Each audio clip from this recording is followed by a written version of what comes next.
હા, thank you sir. નમસ્કાર, મારું નામ કોમલબેન રહીશભાઈ પટેલ છે. પીએમશ્રી પ્રાથમિક ગુજરાતી શાળા હાડગુડમાં ધોરણ 1માં અભ્યાસ કરાવું છું.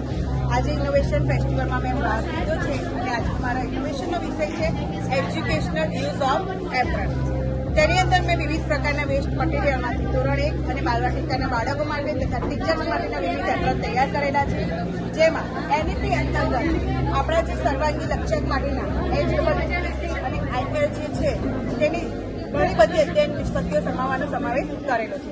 જેમાં મેં વાર્તા, ગીતો વગેરે વિવિધ પ્રકારના વિદ્યા પ્રવેશ વિવિધ પ્રવૃત્તિઓને વળીને વિવિધ પ્રકારના એપ્રન રેડી કરેલા છે.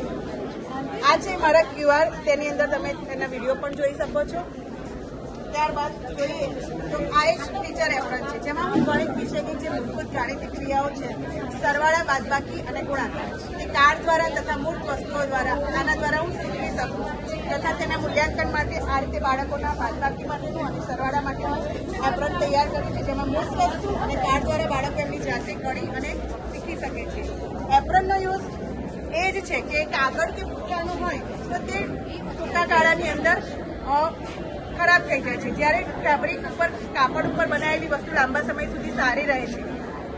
અને એમાં એવું નથી કે બાળક પહેરીને જ કરાવી શકે, એને આ રીતે હેંગ કરીને એની ઉપર પણ આપણે બધી વિવિધ પ્રવૃત્તિઓ કરાવી શકીએ છીએ. આ એક ટીચર એપ્રન છે, જેની અંદર આ સ્ટીક પપેટની મદદથી હું વિવિધ પ્રકારની 6 વાર્તાઓ બાળકોને કહી શકું છું.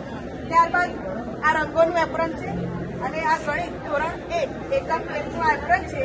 આ એકમ 1 શીખવાડવા માટે મારે ચોપડીની કોઈ જ પ્રકારની જરૂર પડતી નથી, કેમ કે તેની અંદર જે નાનું મોટું ઉપર નીચે આગળ પાછળ અંદર બહાર તમામ પ્રવૃત્તિઓ આની અંદર આવી જાય છે, એટલે બાળક ચિત્રો દ્વારા જોઈને સારી રીતે શીખી શકે છે.